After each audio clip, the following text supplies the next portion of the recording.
morning. I am on the road all day today. So I got like a 3.5 hour right now and some meetings and then a 3.5 hour home. That's the day. Currently firing the day off with some coffee, listening to Alex Jones on Joe Rogan. Fucking strapped in for that excitement. That guy is fascinating. Whew. Joe Rogan's got his hands full just even trying to keep up with that maniac. Alright, more driving.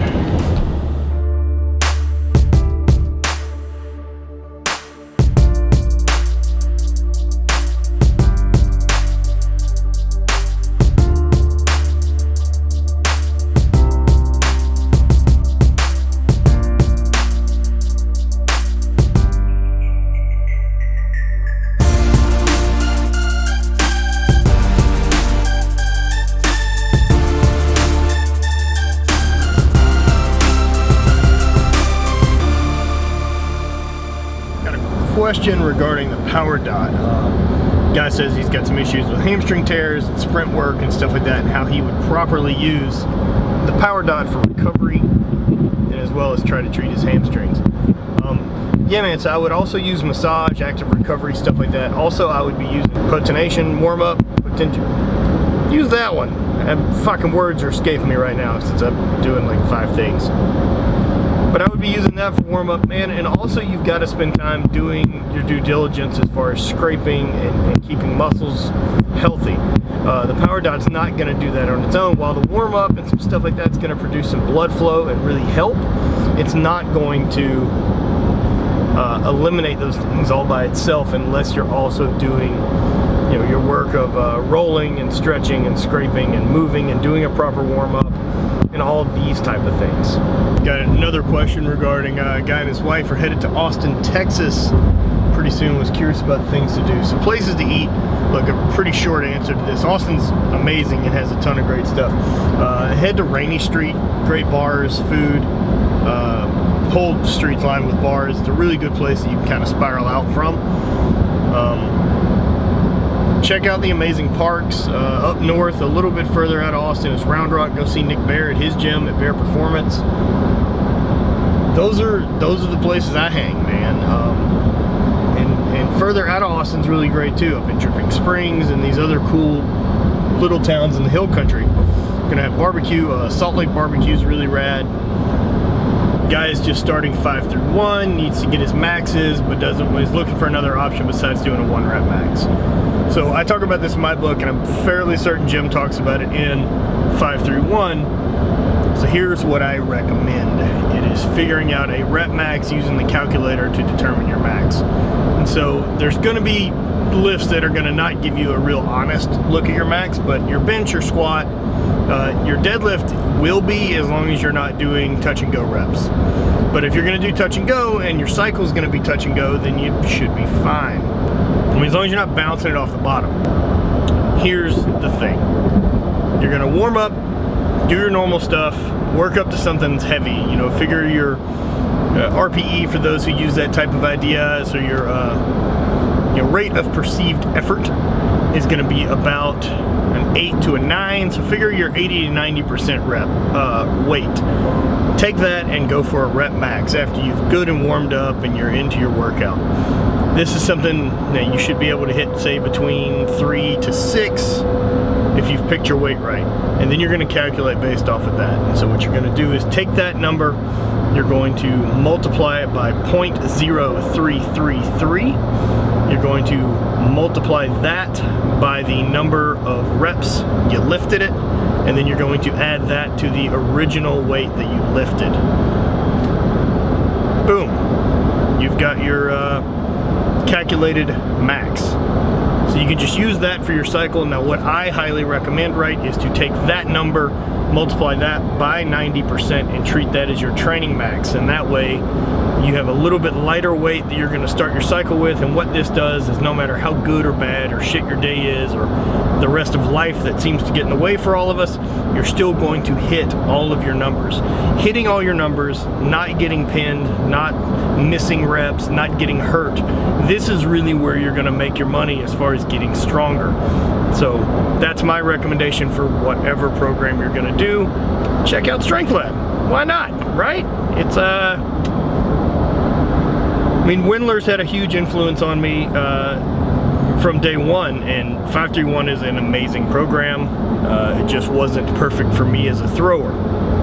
So I like Olympic lifting and I like being a little bit more explosive, but other than that, it's great.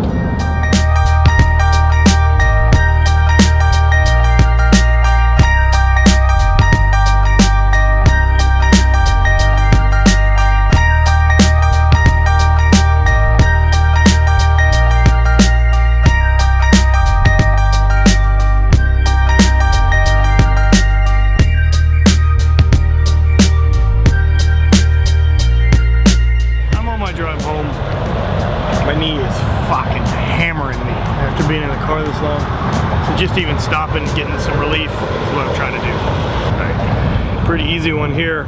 Gold leader 8. What do I suggest as a CrossFitter to get your lifts heavier? I suggest you get stronger. I suggest, other than you just doing WODs, that you actually put together a solid strength program so that 3 days a week you're hitting your main lifts, your bench, your squat, your deadlift, as well as you're doing your accessories. And then you're also doing your WODs and things like that for conditioning. If you're gonna be a competitive CrossFitter, you've gotta still have a solid plan for strength training. You can't just think the WODs are gonna help you get to that competitive level. You're gonna have to do that type of work. So I suggest having a good program. From ANIG 68, what am I looking forward to most at the Arnold? It's like always at the Arnold, right? The Arnold's like some stupid meathead summer camp, so like everyone is in the same place, and that gives me such a cool opportunity to see everyone at the same time and get a weekend that normally I would have to travel all over the country to different places to see everyone. That's by far my favorite thing.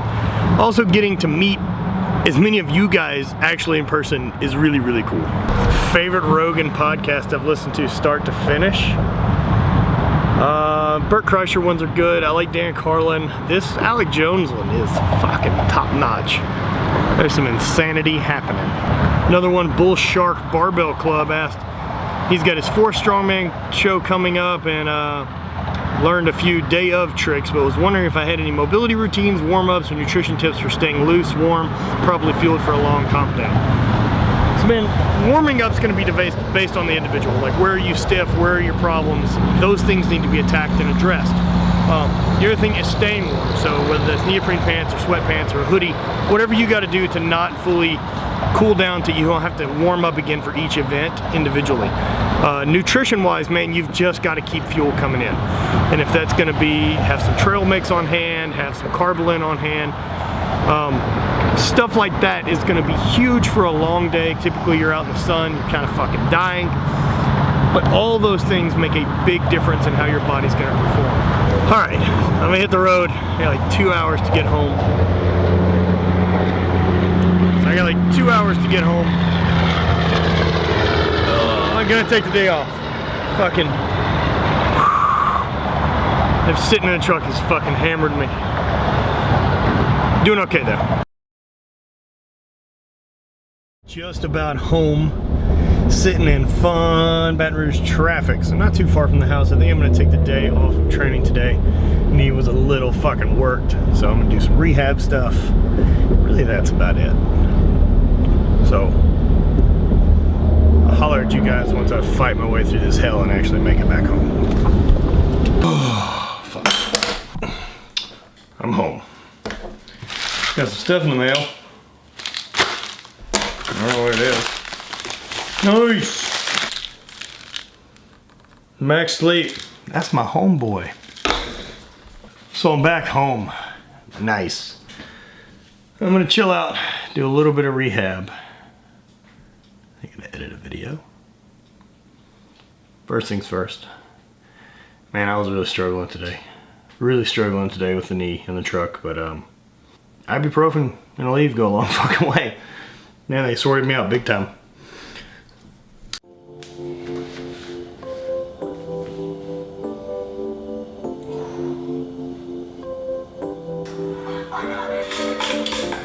Catch up on my night stat.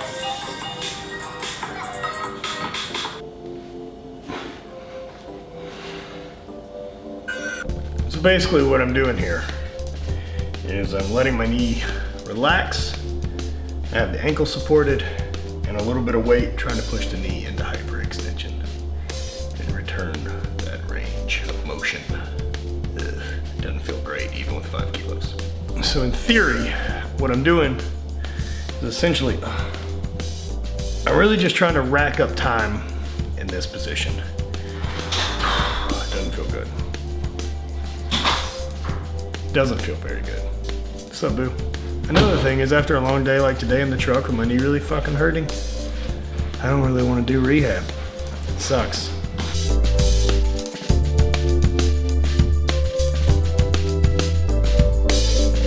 I'm excited, however, to have my boo over there stretching with me, right? Well, the dogs are in there just being pissed. The dog door's open. So what? They don't care. Selfish fuckers. So another question I often get, and I've addressed in the past, is why do I paint my toenails? For good luck. It's the only reason to paint them. Not to mention, take care of your feet. It makes me smile when I see my toes are painted up a fancy color. I feel pretty. Rehab's basically done. Doing a little bit more, just kind of diving into these last couple. Doing a little bit more. Last couple exercises. This is just something trying to stay consistent with. And that's the key, right? That's not any different than diet or work or life or anything, is be consistent and get it going. So try to do some stretching and then I'll move on. And that'll be the day.